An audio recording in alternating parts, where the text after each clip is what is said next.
नमस्कार दोस्तों, लालू प्रसाद यादव पर हमने कई वीडियोस बनाए हैं और इसी क्रम में हमारा ये आज का वीडियो है। लालू प्रसाद यादव की ज़िंदगी से जुड़े हुए दो खास किस्सों पर यह आज का वीडियो है, जिन्हें आप उनकी राजनीतिक पारी के दो प्रमुख पड़ाव भी समझ सकते हैं। पहला, जिन्होंने लालू प्रसाद यादव को पूरे देश में और ज़्यादा प्रसिद्धि दिलाई, यानी कि जब उन्होंने अपनी पत्नी राबड़ी देवी को बिहार का मुख्यमंत्री बना दिया। आखिर लालू प्रसाद यादव ने ऐसा किसके कहने पर किया, उनके दिमाग में ये विचार कहाँ से आया।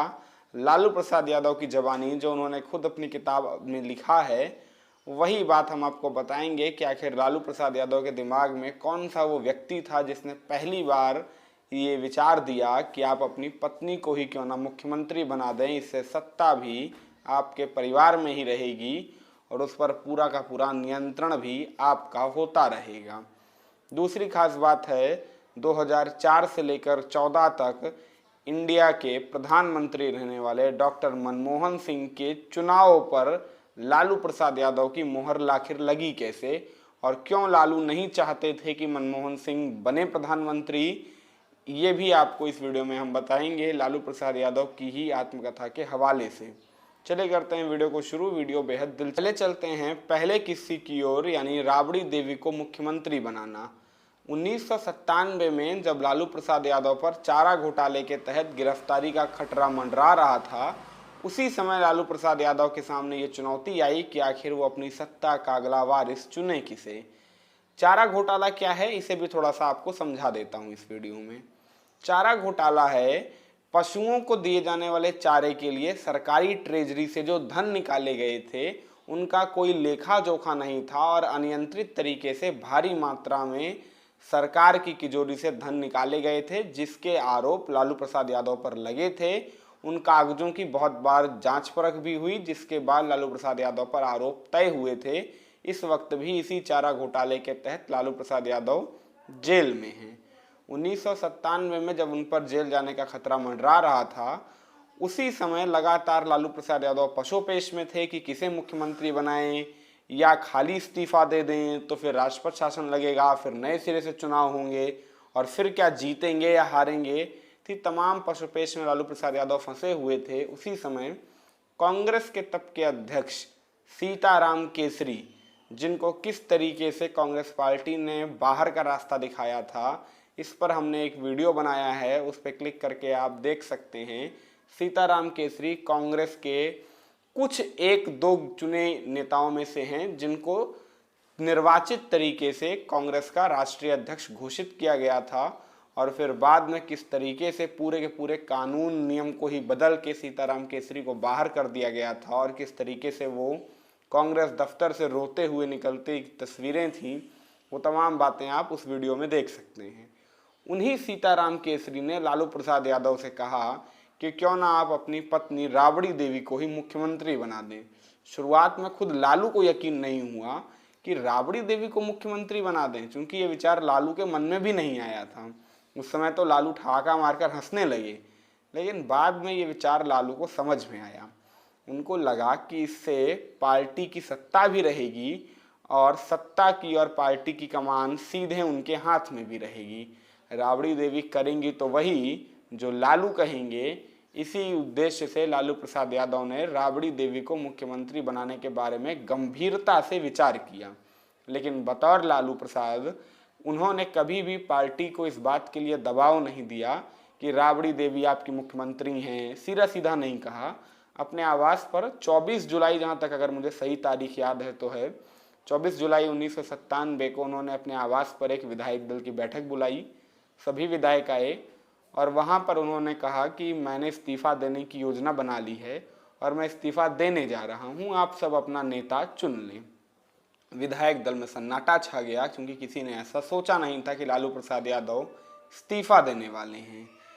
जब कोई नहीं बोला, तब रघुनाथ झा, महावीर सिंह, कुछ ऐसे नेता हुए जिन्होंने लालू प्रसाद यादव से ही कहा कि क्यों ना आप राबड़ी देवी को ही मुख्यमंत्री पद दे दें। लालू प्रसाद यादव की तो ये मनचाही बात थी, उन्होंने इसे स्वीकार कर लिया और इस तरीके से राबड़ी देवी बिहार की मुख्यमंत्री पद पर बैठ गईं। राबड़ी देवी का चयन बिहार ही नहीं पूरे देश के लिए आश्चर्य का केंद्र था कि राबड़ी देवी किस तरीके से सत्ता चला रही हैं ये जानते सब हैं, लेकिन कानून का फेर है, इसमें सब कुछ चल जाता है। सत्ता किस तरीके से अपने परिवार में रखने के उद्देश्य से राबड़ी देवी को मुख्यमंत्री पद दिया गया, क्या उसमें राजद में ही, अगर मैं कहूँ आरजेडी में ही, क्या कोई और अच्छा नेता नहीं था जो मुख्यमंत्री पद संभाल सके या राबड़ी देवी से कुशल राजनीतिज्ञ हो? था, सभी जानते हैं। लेकिन अपने परिवार को सत्ता के केंद्र में रखने के लिए लालू प्रसाद ने ये काम किया और सभी करते हैं। चलिए चलते हैं दूसरे किस्से की ओर। दूसरा किस्सा यानी 10 साल तक इस देश में प्रधानमंत्री पद पर बने रहने वाले डॉक्टर मनमोहन सिंह के प्रधानमंत्री पद के चयन को लेकर था। राजद बिहार में सबसे ज़्यादा सीटें जीत कर आई थी और कांग्रेस को पूरा बहुमत नहीं था। ऐसे में अगर केंद्र की सत्ता बनानी थी तो लालू का गठबंधन जरूरी था। ये वही गठबंधन टाइम की सरकारें थीं जिनमें 20 सीट वाले 10 सीट वाली पार्टी की इतनी महत्ता हो जाती थी कि वो केंद्र सरकार के फैसलों को पलट सकता था। इसीलिए गठबंधन की सरकारें कई मामलों में सही नहीं होती हैं, क्योंकि निर्णय लेने की क्षमता सरकारों की प्रभावित होती है, क्योंकि कोई भी 10-20 सांसदों वाला दल अपनी स्थानीय आवश्यकताओं को देखते हुए केंद्र के विमर्श को बदलने की ताकत रखता है और ऐसे में निर्णय प्रभावित होते हैं। तो 2004 में यूपीए को बनाने के लिए लालू प्रसाद यादव की सहमति की जरूरत थी, लेकिन बतौर लालू प्रसाद सोनिया गांधी के समर्थन के चलते उन पर कई बार व्यक्तिगत टिप्पणियां की गई थीं। इसीलिए लालू प्रसाद चाह रहे थे कि हर कीमत पर प्रधानमंत्री मैडम सोनिया ही बने। हर कीमत पर लालू प्रसाद यादव की यही इच्छा थी कि प्रधानमंत्री सोनिया गांधी ही बने, ताकि उनके विरोधियों को एक झटका लगे। लेकिन सोनिया गांधी डॉक्टर मनमोहन सिंह को प्रधानमंत्री बनवाने के लिए अड़ गई थी। उस समय वो यही कह रही थी कि डॉक्टर सिंह ही प्रधानमंत्री पद पर बने। सोनिया ने सबसे पहले लालू को इसके लिए फ़ोन किया, लालू से बात की, लेकिन लालू प्रसाद यादव ने सीधे मना कर दिया कि नहीं, अगर आप प्रधानमंत्री नहीं बनेंगी तो मैं समर्थन। इसके बाद सोनिया गांधी डॉक्टर मनमोहन सिंह को लेकर लालू प्रसाद यादव के आवास पर आ गईं।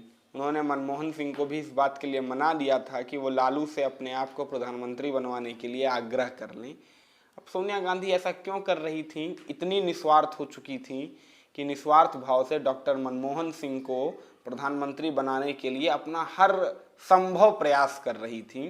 तो इसके पीछे क्या थी, सारी बातें आप जानते हैं, बताने से कोई फ़ायदा नहीं है। फिर डॉक्टर मनमोहन सिंह के साथ सोनिया गांधी उनके आवास पर आईं। फिर सोनिया गांधी ने लालू प्रसाद यादव से बात की। फिर मनमोहन सिंह ने रिक्वेस्ट की। जब मनमोहन सिंह से रिक्वेस्ट की तब लालू प्रसाद यादव ने सोचा कि अब आखिर किया ही क्या जा सकता है, क्योंकि भाजपा की सरकार तो वो लाना नहीं चाहते थे।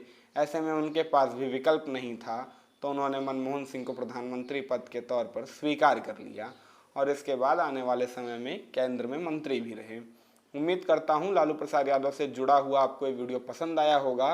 कोशिश करेंगे कि आने वाले समय में बिहार की राजनीति से जुड़े तमाम जो चेहरे हैं, प्रमुख चेहरे हैं, उनके विषय में कुछ ना कुछ जानकारियाँ आपको देते रहेंगे।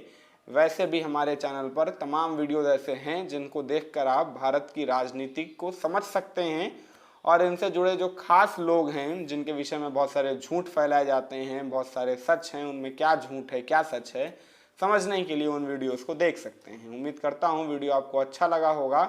ऐसे और इंटरेस्टिंग वीडियोस के लिए चैनल को सब्सक्राइब कर लीजिएगा। कमेंट सेक्शन में कमेंट ज़रूर दीजिएगा।